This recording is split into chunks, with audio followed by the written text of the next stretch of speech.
Oke, selamat sore, Sister Agi. Apa kabar hari ini? Selamat sore, baik, puji Tuhan. Oh, oke. Baik-baik saja kah, Sister? Ya, baik-baik saja. Oh, oke lah. Lagi sibuk apa sekarang? Oh, tadi saya itu lagi siapkan untuk masak malam karena para suster semua lagi sibuk di sekolah, jadi saya bantu persiapan untuk masak malamnya sebelum datang untuk coaching ini. Oh, oke. Jadi Sister sudah menyediakan waktu untuk kita mengadakan coaching ini ya? Iya, sudah. Oh, oke. Syukurlah. Terima kasih ya atas kesediaannya. Oke, sama-sama. Iya. Oke, sebentar lagi kita akan mengadakan coaching. Ya, coaching adalah proses memfasilitasi tujuan dan saya adalah sebagai fasilitatornya. Saya hanya sebagai fasilitator untuk membantu suster menemukan tujuan yang ingin dicapai. Ya, oke. Kira-kira kita akan mengadakan coaching ini sekitar 20 menit sampai 30 menit. Apakah suster berkenan? Ya, saya berkenan. Oh, oke, kalau sudah berkenan, lalu kira-kira kita akan mengadakan sesi coaching ini, tetapi coaching ini adalah coaching pro bono. Apa sudah pernah dengar coaching pro bono? Belum pernah. Oh, coaching pro bono adalah coaching yang tak terbayar. Jadi di sini saya mengadakan coaching secara gratis. Saya membantu suster secara gratis. Tetapi perlu kita ketahui juga bahwa ada proses coaching juga yang terbayar atau ada biayanya. Tapi untuk sekarang adalah coaching yang tak terbayar. Jadi semacam sumbangan saya untuk mengadakan sesi coaching ini. Apakah suster berkenan? Ya, saya berkenan. Iya. Kalau berkenan, kira-kira tujuan apa yang ingin suster capai dalam sesi coaching kita ini? Oh iya, tujuan yang saya capai kan sesuai dengan pelayanan saat saya ini ya. Saya sedang mendampingi anak-anak di TPA. Anak-anak yang di TPA artinya anak-anak yang dari sekolah kanak-kanak. Kalau orang tua semua bekerja, mereka tidak bisa dijemput pada saat setelah sekolah selesai, jadi mereka titip di tempat kita sampai jam 4 sore baru mereka bisa dijemput. Jadi anak-anak itu dititip di situ dengan kebutuhan yang berbeda-beda. Ada yang berkebutuhan khusus, ada yang normal, jadi mereka bisa disatukan untuk bisa berproses bersama itu. Ya, tujuan yang dicapai ya bagaimana mendampingi anak-anak yang dipercayakan itu supaya mereka bisa bertumbuh secara normal lah sebagai pribadi, sebagai ciptaan Tuhan juga. Nah, bagaimana anak-anak itu bisa saling menyesuaikan juga di tempat TPA itu sendiri, ada interaksi yang dimana mereka juga bukan saja dititipkan untuk itu, tapi mereka juga bisa saling interaksi di antara mereka juga. Itu bagus sekali suster ya. Iya. Jadi apakah suster yang menjadi pendamping anak-anak ini? Iya, saya yang menjadi pendamping utama, tapi nanti ada suster lain juga membantu. Iya. Kira-kira umur anak-anak itu dari umur berapa sampai umur berapa? Nah, anak-anak di situ kan dari usia 3 sampai 6 ya, mereka yang sudah mau lulus ke SD kan itu. Jadi dari kelompok bermain sampai TKB. Jadi umur-umur anak-anak bermain ya? Iya, bermain ya? kelompok bermain dan mereka yang sudah TKB mau lulus ke SD. Jadi umur 3 sampai umur 6 lah. Oke. Iya. Ya, tadi saya mendengar bahwa suster adalah pendampingnya, mendampingi anak-anak, tujuannya yang berkebutuhan khusus ya suster ya? Iya, berkebutuhan khusus. Berkebutuhan khusus dan anak-anak yang normal. Kalau yang berkebutuhan khusus kan ada 2 orang ya. Ada yang super aktif, ada 1 orang super aktif dan ada satunya tidak bisa berbicara. Nah, itu ya. Tapi mereka bagaimana membantu mereka untuk bisa interaksi dengan yang normal, yang bisa bicara, yang bisa itu supaya mereka juga saling menyesuaikan seperti itu. Bagus sekali ya. Jadi kalau begitu sebenarnya tujuan khusus dari sesi coaching kita ini sebenarnya apa, Suster? Ya, tujuannya itu untuk membantu anak-anak itu yang dari tidak bisa bicara agar mereka bisa bicara.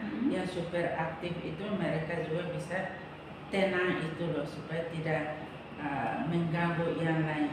Contoh saja ya, yang super aktif itu dia lihat apa saja di situ dia bisa merusakkan seperti itu. Tapi dengan bantuan, dengan mendampingi, akhirnya anak itu bisa tenang juga dan menyesuaikan diri dengan situasi dengan anak-anak yang lain. Tapi karena dengan bersama dengan yang lain itu, jadi membantu juga mereka untuk menyesuaikan diri, mampu mengendalikan diri dan apa yang dia mau sepertinya bukan untuk dia, tapi karena banyak orang bisa membantu untuk mengendalikan apa yang dia mau. Misalnya dia mau cubit, dia mau lompat atau dia mau loncat, itu kadang yang mengganggu orang lain. Tapi lewat kebersamaan akhirnya bisa interaksi di antara mereka, itu bisa membantu dia untuk sedikit demi sedikit tenang seperti anak-anak yang lain normal. Tidak, contohnya kalau meja awal-awal dia bisa naik ke atas meja atau apa. Sekarang dengan interaksi yang lain tidak lagi, dia duduk di kursi, dia sudah tenang, tidak itulah seperti awal-awal. Oh iya. Jadi lihat perubahannya di situ, dia bisa tenang. Ada perubahan ya suster ya? Iya. Terus dia bisa menatap mata kita. Awal-awal tidak bisa menatap mata kita. Karena dia bisa menatap mata kita, apa yang kita tanya, kita berikan, dia mengerti, dia memahami. Bagus sekali. Ya. Misalnya, ayo ambil minum, dia mengerti. Berarti kan dia, walaupun dia tidak bisa bicara, tapi dia mengerti. Atau yang super aktif, kita kasih tanda stop. Seperti itu dia akan ikut. Oh dia ikut, Nah, dia mengerti dan dia latih supaya dia juga disiplin dan dia taat juga. Nah, dengan itu kan lama-lama dia bisa. Oh berarti saya kalau buat begini tidak baik. Jadi tanda-tanda yang biasa kita sudah kasih, dia akan paham bahwa itu tidak baik. Jadi dia taat, latih juga dia taat, lihat mana yang baik, dia untuk kebaikannya dan orang lain juga. Nah, itu. Ya, yang saya dengar itu suster tujuannya untuk mendampingi anak-anak yang berkebutuhan khusus itu ya. Iya. Ya. Lalu akhirnya ternyata sekarang sudah ada perubahan yang sudah melihat. Sudah ada perubahan. Sudah ada perubahan. Kira-kira suster masalah atau apa yang terjadi sebenarnya dengan anak-anak ini? Iya, masalahnya ya awal-awal kan saya perlu informasi dari orang tua.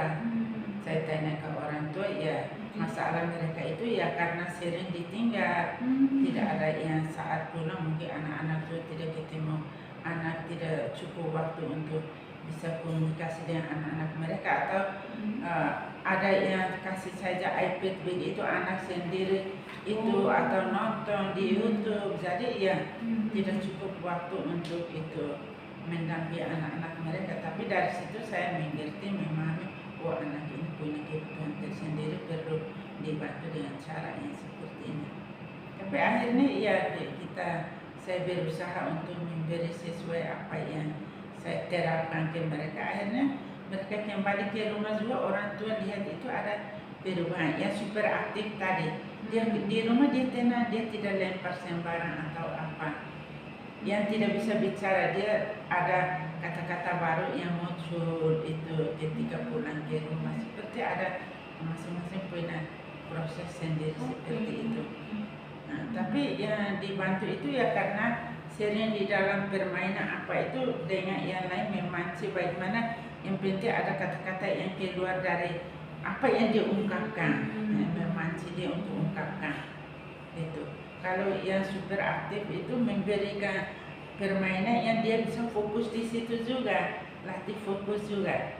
Nah, misalnya kasih ini dia fokus di situ supaya dia tidak terlalu memikirkan ke yang lain, atau ajak mereka kerjasama atau bermain bersama, misalnya saling over bola, supaya dia juga melatih fokus seperti itu. Ya, lama-lama dia bisa seperti itu. Jadi dengan adanya bermain bersama yang tadi berkebutuhan khusus dengan yang normal, akhirnya mereka bisa menyatu juga dan menyatu. Dan justru mereka normal itu membantu banyak yang berkebutuhan khusus. Nah, yang berkebutuhan khusus, misalnya dulu dia selalu mau disuap atau itu, tidak bisa itu. Nah, lama-lama latih dia untuk makan sendiri, duduk di kursi, duduk di meja baik. akhirnya dia terbiasa ketika datang dari sekolah kita ayo lepas kaos kaki, sepatu kaos kaki simpan di tempat. Awal-awal kan dia lempar buang saja begitu. Kita latih dia pelan-pelan, sekarang dia sudah bisa datang langsung lepas kaos kaki, taruh di sepatu, taruh di loket masing-masing. Tas taruh di tempat di mana yang dia sudah tahu. Nah, jadi ya dari yang awal dia tidak bisa latih dia, akhirnya dia bisa yang bisa. Iya. Untuk yang tidak bisa mandi sendiri perlu bantu. Tapi kita latih dia pelan-pelan, akhirnya dia bisa mandiri juga. Sekarang sudah bisa mandi. Sudah bisa, iya. Sudah bisa mandiri. Bagus sekali suster ya. Iya, hanya satu dua yang butuh, tapi yang lain itu mandiri. Sudah bisa mandi sendiri. Bisa mandiri, iya. Oke, suster. Jadi kerja keras juga di situ mulai dari awal. Apa ya? Butuh kesabaran, butuh pemahaman terhadap mereka. Karena mereka kan masing-masing mungkin anak-anak kan butuh perhatian tuh. Kalau beri lebih ke satu, yang satu nanti itu. Jadi kita bagaimana berusaha untuk memberikan perhatian yang sama, walaupun ini menyapa dia. Kita mau memberi waktu lebih untuk yang berkebutuhan khusus, tapi saat dia makan, saat dia main, kita tetap menyapa dia, memberi perhatian. Atau saat dia makan kita cek, ayo hari ini kamu bawa makanan apa, ada sayurnya tidak, lauknya apa. Nah, jadi dia akan, itu juga kita membantu orang tua, komunikasi orang tua untuk anak-anak ini besok ubah pola makannya, sayurnya. Jadi semua di situ kita memberi, dari dia datang sampai dia pulang itu apa yang dia di situ kita perhatikan satu persatu. Anak ini apa yang terjadi, ini apa yang terjadi. Jadi selain yang berkebutuhan khusus, tapi kita memberi perhatian yang sama untuk semua, tapi nanti yang lain membantu yang berkebutuhan khusus itu. Jadi berproses bersama. Berproses bersama. Iya. Iya, Suster. Kira-kira berapa anak yang suster tangani? Untuk sementara mereka 10 orang, yang ada yang sudah lulus, yang sekarang tinggal 7 orang. 7 orang. 7 orang. Dan yang yang lulus tidak datang lagi. Oh ya, yang berkebutuhan khusus ada 2. Oh, ada 2 orang. Tapi satu sudah lebih mandiri, tinggal 1. Satu dia punya kesulitan itu hanya belum bisa komunikasi itu. Itu yang kita komunikasi dengan guru, dengan orang tua, bagaimana membantu untuk bisa anak ini lebih baik ke depannya, karena dia umur sudah 4 tahun lebih ya. Oh, sudah 4 tahun. Iya, kalau dia punya sikap perilaku sudah baik, tapi bagaimana membantu dia untuk bisa komunikasi lah. Jadi itu juga kesulitan buat orang tua juga bilang ini pekerjaan yang berat, itu yang bagaimana membantu anak ini untuk bisa berkomunikasi. Nah, saya selalu sarankan kalau ibu bapak pulang dari kerja, luangkan waktu sedikit, entah nonton atau apa, libatkan dia, tanyalah apa supaya latih dia, supaya dia bisa satu kata 2 kata bisa keluar lah. Jadi orang tua juga taat itu, tapi kita lihat bagaimana prosesnya ya. Tidak bisa paksa ya namanya. Tidak bisa paksa. Tapi hal yang penting itu dia bisa mengerti. Dia taat apa yang kita perintahkan, apa yang kita sampaikan. Dia taat. Hanya untuk mengungkapkan itu yang masih sulit. Ya. Tapi kita mau perintah apa, anak mengerti, taat. Misalnya ayo sekarang ambil sepatu dan kaos kaki pakai, dijemput, itu sudah mengerti. Ayo sekarang mandi, sudah mengerti. Langsung. Itu sudah. Susah, saya tadi dengar bahwa anak-anak itu dari awal yang datang itu belum bisa buat apa-apa, tetapi ternyata dengan pendampingan suster sudah ada perkembangan. Yeah. Nah, kira-kira kalau misalnya kita ukur ya dengan angka ya, misalnya kita kasih angka 1 sampai atau 10 sampai 100. Kira-kira perkembangan anak itu di angka keberapa? Ya, saya lihat yang tidak bisa komunikasi itu ya di 80 lah. Dari 0, dari 10 sampai sekarang 80 ya. Wow, berarti sudah ada kata-kata yang banyak kata-kata baru, bahasa yang kadang kita dia seperti rekam itu loh, tiba-tiba muncul kata misalnya sampai jumpa, halo, dah atau makan. Tidak, itu kata-kata yang satu-satu itu dia banyak.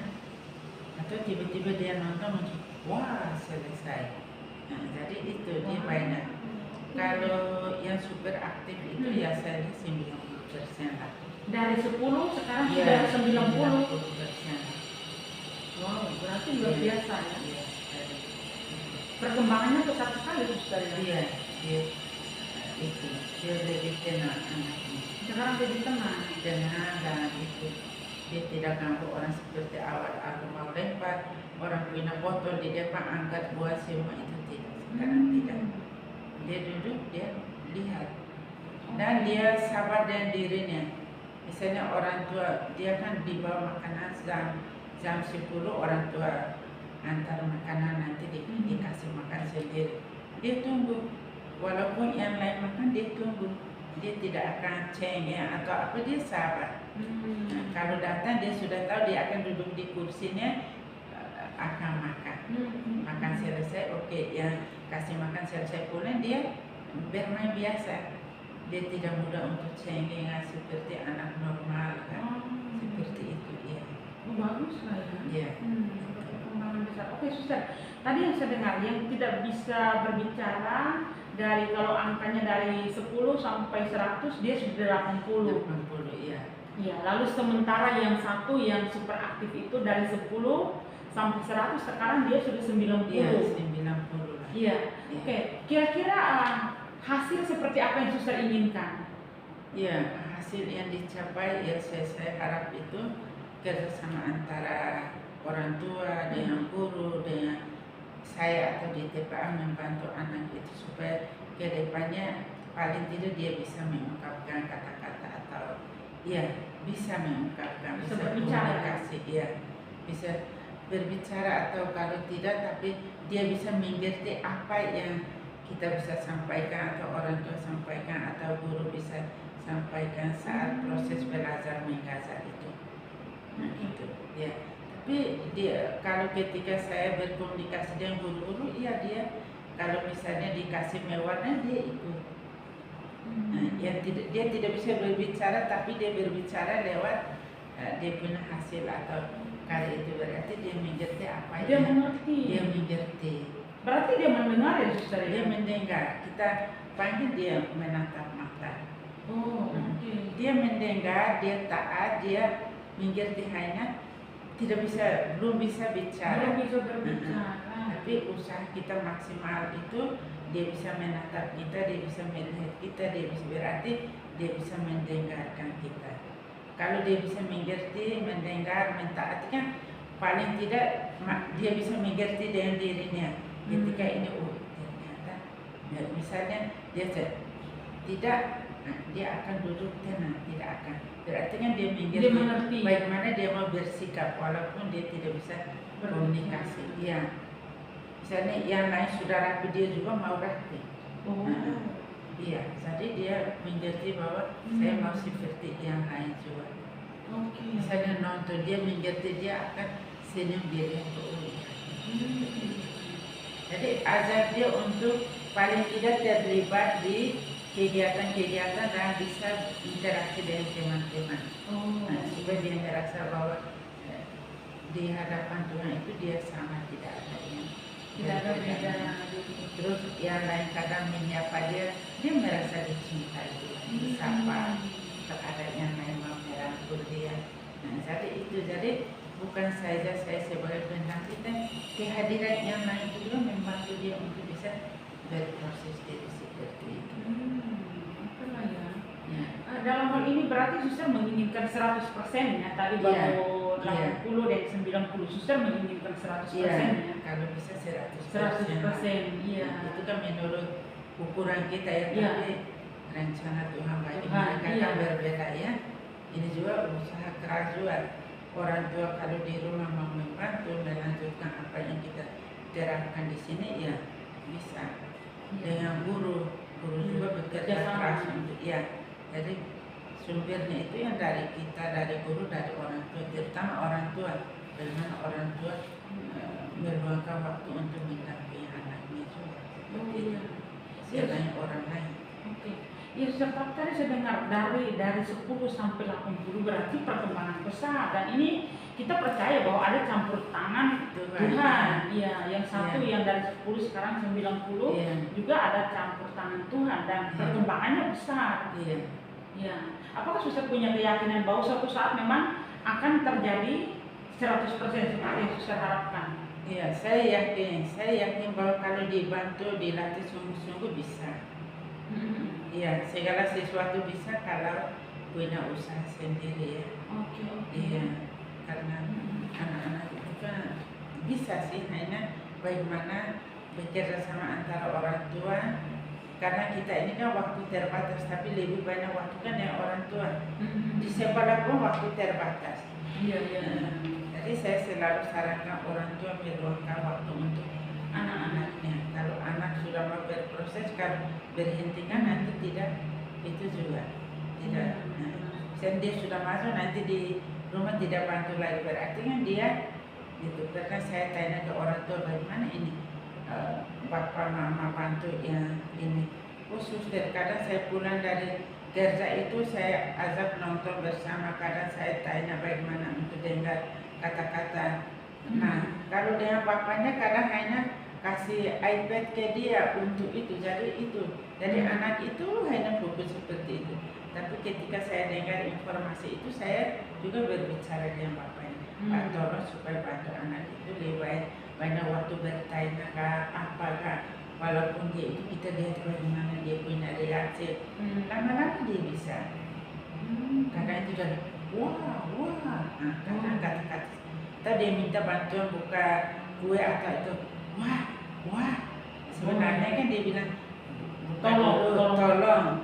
Kita yang normal tuh, ayo minta tolong, kamu bilang minta tolong, tapi dia tatap mata kita. Ya. Itu dia paham. Ya. Maka ya harapan saya atau orang tua, guru itu ya suatu saat kalau bisa seperti orang normal atau mencapai 100%, oke lah, puji Tuhan.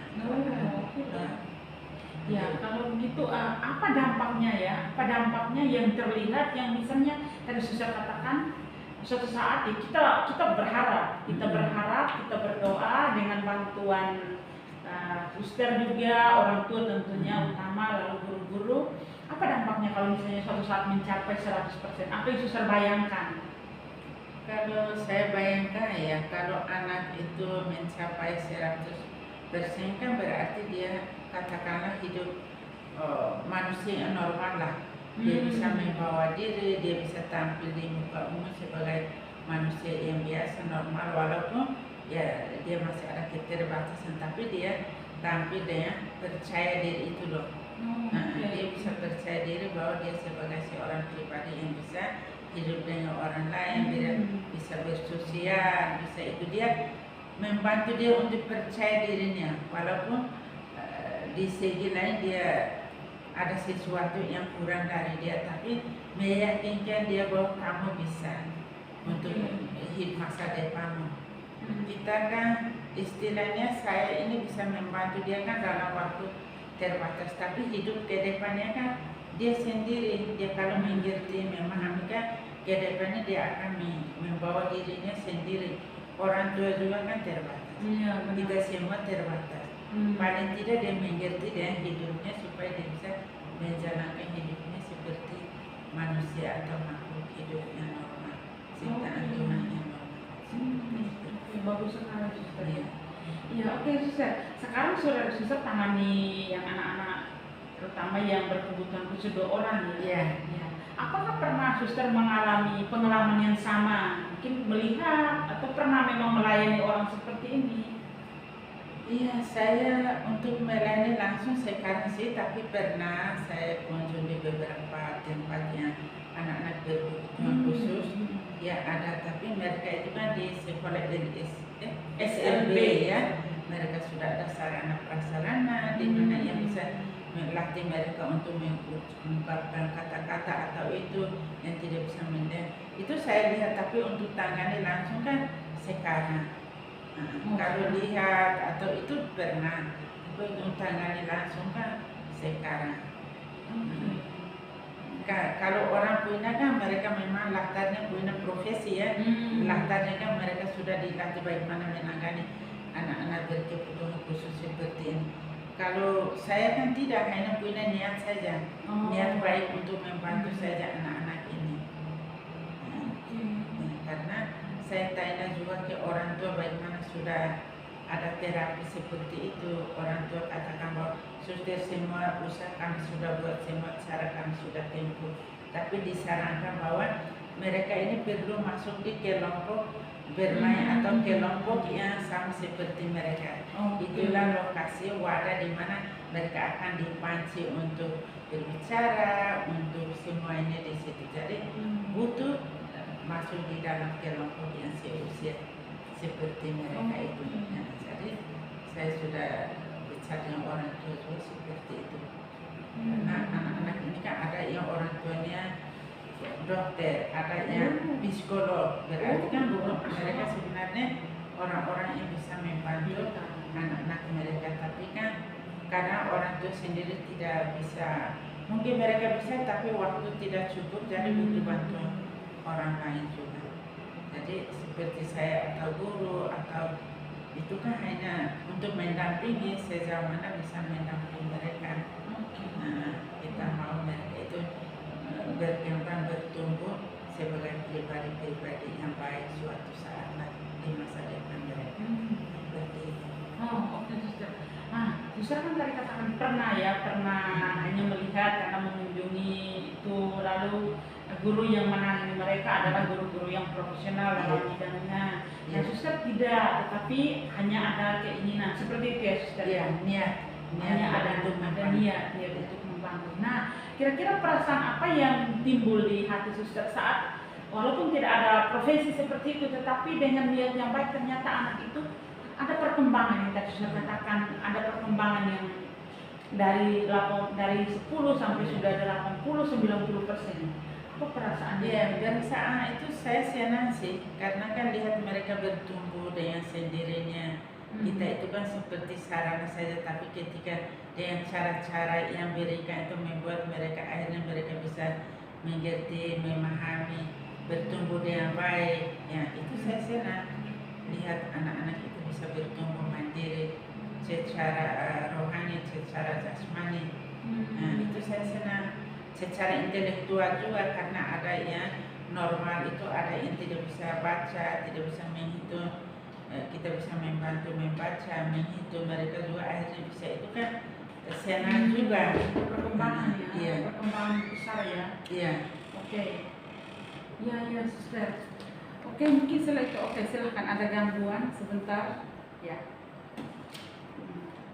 Ada perkembangan besar. Lalu bagaimana kalau Suster gambarkan perasaan Suster itu? Kita kembali ke angka yang tadi dari 10 sampai 100. Kira-kira Suster bisa gambarkan perasaan Suster yang rasa senang itu di angka keberapa? Iya, 70-80 lah. 70-80%. Iya. 70-80% lah, kalau 100 tidak lah, karena suatu saat kan perkembangan lanjutnya kan tidak tahu seperti apa. Sementara yang saya dampingi saya lihat seperti itu. Saya 70-80% lah, karena belum 100% mendampingi mereka 100% kan. Iya. Jadi kalau anak itu bertumbuh berkembang sudah 100%, ya bisa naik ke 90 atau 100 lah. Wow, seperti itu. Lalu ya, kalau misalnya ya, ini kita hanya berandai saja. Misalnya suatu saat anak itu bisa berbicara dengan lancar, bisa yang tadi aktif itu bisa mengikuti yang normal. Bagaimana Suster mengungkapkan kebahagiaan Suster? Ya, senang, perasaan senang, Ya, senang. bahagia. Ya. Bisa katakan 100% lah, lihat kalau dia sudah mencapai itu. Oke. Ya. Apakah Suster pernah merasakan perasaan senang yang 100% sebelumnya? Atau saat kapan Suster pernah merasakan perasaan senang itu? Saat banyak sih perasaan senang itu ketika lihat atau saya sendiri sukses atau orang lain sukses atau berita-berita yang menggembirakan, itu 100% lah. Ketika sembuh dari sakit, atau penyakit tertentu, ya 100% lah. Atau ikut suatu kegiatan mampu mengikuti sampai selesai, iya 100% lah. Atau diberi satu tugas sempurna tidak sempurna selesaikan, itu juga, iya periksaan itu ada 100. Saya bisa menyelesaikan ini, walaupun nanti ya hasilnya katakanlah tidak 100% lah, tapi dari pribadi ya itulah kemampuan yang saya bisa berikan. Jadi dia tidak bisa memaksa lebih dari situ. Jadi puas dengan apa yang saya miliki itu. Jadi itu yang kebahagiaan yang dari dalam. Oke, jadi sekarang kan perasaan suster kan sekitar 70% ya. Apakah suster mau supaya suatu saat misalnya anak sukses itu, lalu akan perasaan kebahagiaan itu tuh mau menjadi 100%? Iya, harapan saya ke sana. Wow, oke. 100%. Kalau ada harapan ke 100%, berarti apa yang harus dilakukan supaya suatu saat bisa tercapai? Iya, memberi cara-cara membantu untuk anak itu lebih maju, lebih berkembang. Iya. Misalnya tidak disiplin, dilatih, akhirnya dia bisa disiplin, dia bisa taat, dia bisa mendengar, dia bisa mampu melaksanakan apa yang disampaikan. Itu kan hal-hal kecil, tapi kan bisa, dia bisa mandiri, dia bisa semuanya lah. Iya. Itu ya, itu hal-hal kecil itu yang sebenarnya memberi kepuasan ya. Jadi mulai dari proses anak-anak itu. Iya, jadi itu. Ya, bisa. Nah, berhubungan dengan anak-anak yang berkebutuhan khusus ini juga kadang menguji kesabaran kita sebagai manusia ya.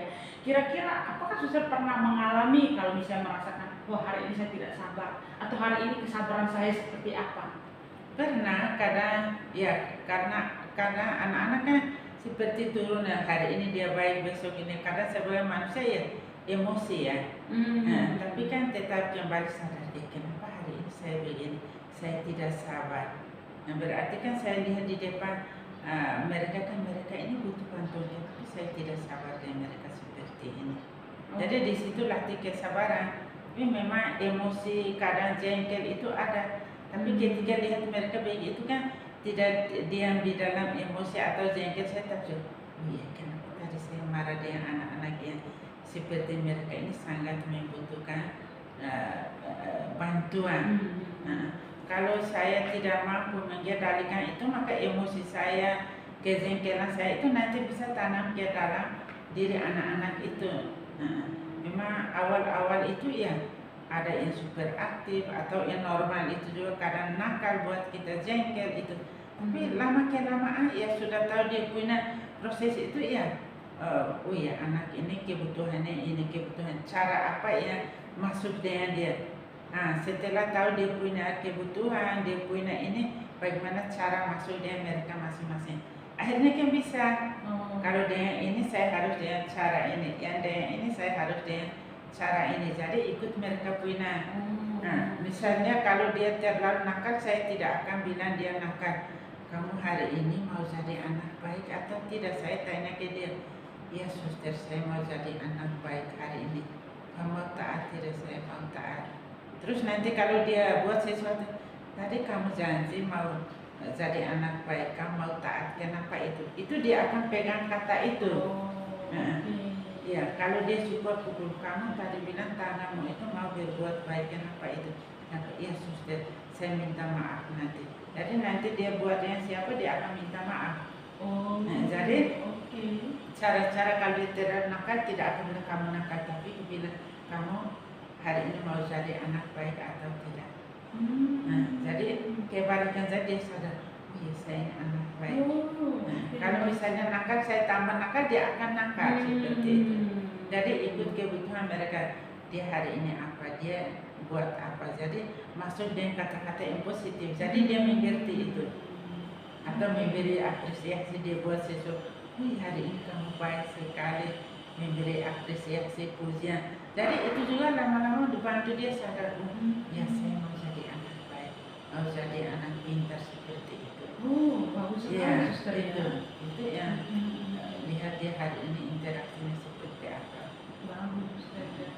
Oke, suster, tadi dikatakan bahwa di awal ya, awal juga pasti suster juga mengalami pergolakan ya, pergolakan karena baru kenal anak-anak dengan kebutuhan mereka. Kira-kira perkembangan emosi suster, kesabaran suster itu misalnya dari awal sampai sekarang, kira-kira kalau kita bisa ukur dengan angka lagi ya, kira-kira berapa persen? Dari awal berapa persen, lalu sekarang sudah berapa persen? 80% lah. Wah, mantap. 80%. Iya. Belum sampai 90. 100. 80% kesabaran suster. Oke. Apakah itu bisa dikatakan bahwa selain anak-anak berkembang, suster juga berkembang dalam hal emosi? Iya. Karena dengan mereka kan saya juga belajar mengetahui emosi saya, kelemahan saya, sejauh mana saya sabar, sejauh mana saya mengerti, sejauh mana saya memahami orang-orang di hadapan saya. Iya, itu kan sebenarnya berproses dengan diri. Terus kadang kan itu muncul, dulu saya kecil juga begini, sekarang mereka kecil juga begini, jadi seperti roda itu berputar itu. Jadi kadang itu mereka bersama suster, kita anak-anak baby seperti apa itu, ya kita semua dulu jadi anak kecil pernah dibantu deh. Suster kita semua seperti itu. Jadi selain kita membantu orang lain kan, kita sendiri juga berproses dengan diri kita. Ketika berproses kita juga lebih mengerti, memahami orang lain juga. Iya, jadi itu berproses setiap saat sih, setiap hari itu mencari momen untuk mengolah diri itu, emosi, energi, entah negatif, positif, semua itu. Karena kan berhadapan dengan manusia, bukan berhadapan dengan kerjaan kan selesai tidak selesai, oke. Kalau beda dengan berhadapan dengan orang, apalagi anak-anak yang berkebutuhan khusus. Kalau tanamkan yang tidak baik, maka itu nanti akan di dalam diri mereka juga akan. Tapi kalau tanamkan yang baik, nyaman, mereka juga akan rasa nyaman dengan kita. Apa yang baik mereka akan tinggal. Yang anda terapkan, yang misalnya saya kalau marah-marah terus dia akan bilang suster itu pemarah atau saya itu juga. Jadi saya juga sadar kalau anak-anaknya kita apapun terjadi kita tanamkan nilai-nilai yang baik dalam diri mereka. Bagus sekali suster ya. Jadi ternyata sudah banyak pengalaman ya dari awalnya yang anak-anak seperti itu. Lalu selain mendampingi juga suster juga sempat masuk ke dalam diri suster, mengenal diri sendiri juga, mengolah apa yang ada dalam diri dari segi positif, negatif, seperti itu ya suster. Iya. Mantap sekali suster ya. Jadi selain kerjaan juga kita kembali kepada diri. Gitu ya suster. Ya suster, bagus sekali, terima kasih. Sekarang sampailah pada penghujung dari sesi coaching kita ini. Kira-kira kesimpulan apa yang dapat suster ambil dari sesi coaching kita ini? Ya, kesimpulannya saya bisa ambil oleh coaching ini kan saya juga bisa belajar banyak hal juga, bagaimana di dalam pendampingan, proses pendampingan anak-anak ini, lihat pertumbuhan, perkembangan mereka atau tantangan yang mereka sendiri hadapi, bagaimana mencari solusi-solusi yang bisa membantu mereka supaya mereka juga keluar dari diri mereka yang seperti itu. Jadi lewat coaching ini juga membantu saya untuk lebih melihat, menemukan cara-cara yang lebih baik ke depannya untuk mendampingi. Ya sekarang tuh oke, katakanlah sudah mereka yang mungkin masih akan datang lagi kan kira-kira seperti ada bekalan untuk bisa mendampingi mereka yang akan datang juga. Jadi kalau mereka dipercayakan, didampingi dengan baik kan, seperti rasa percaya antara orang tua dengan kita untuk membantu anak-anak itu ke depannya menjadi pribadi-pribadi yang baik, yang berguna bagi nusa dan bangsa, bagi keluarga, bagi nusa dan bangsa, percaya diri mereka sendiri untuk ke depannya. Ya. Bagus sekali suster ya, kesimpulan dibuat secara perfect. Lalu kira-kira action plan apa atau apa yang akan menjadi rencana suster yang segera akan dilakukan? Ya, rencana saya itu ya sekarang itu yang saya sedang pikirkan itu untuk tetap membantu ya. Sekarang sudah tenang, tapi bagaimana membantu dia untuk melatih banyak untuk bicara. Nah, mencari cara-cara yang kadang lewat permainan, kadang lewat ketika makan atau apa, ungkapkan kata-kata di mana dia bisa mengerti, dia bisa memahami, atau interaksi dengan yang lain, atau tetap kerjasama dengan orang tua. Nah, supaya terus membantu dia. Kalau kita sudah bantu, orang tua tidak membantu, berarti kan nanti seperti ada putus itu. Ada anak ini sudah punya proses begini, tapi kalau tidak dilanjutkan, maka nanti dia akan bisa kembali ke semula seperti itu. Ya. Jadi action plan-nya tetap mencari cara yang terbaik untuk membantu mereka. Iya. Bagus sekali suster, saya mendukung suster. Semoga sukses. Saya juga kadang-kadang ya kalau ada waktu saya palingan hanya main dengan mereka. Ya, terima kasih untuk bantuan, untuk coaching ini juga.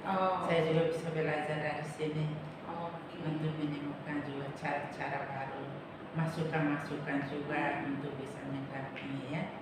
Selain itu, jadi selalu belajar sih mau hidup lah. Untuk melayani. Syukurlah ya. Terima kasih untuk waktunya dan semoga bermanfaat. Kita akan bertemu lagi. Semoga kita bisa bertemu lagi pada sesi coaching berikutnya. Terima kasih Suster Eti untuk kepercayaannya. Saya bisa diundang untuk dalam wawancara ini. Sesi coaching ini. Ya. Terima kasih banyak juga. Terima Tuhan kasih. memberkati dan selamat melanjutkan. Amin. Terima kasih. Kita selesai sampai sekarang. Ya.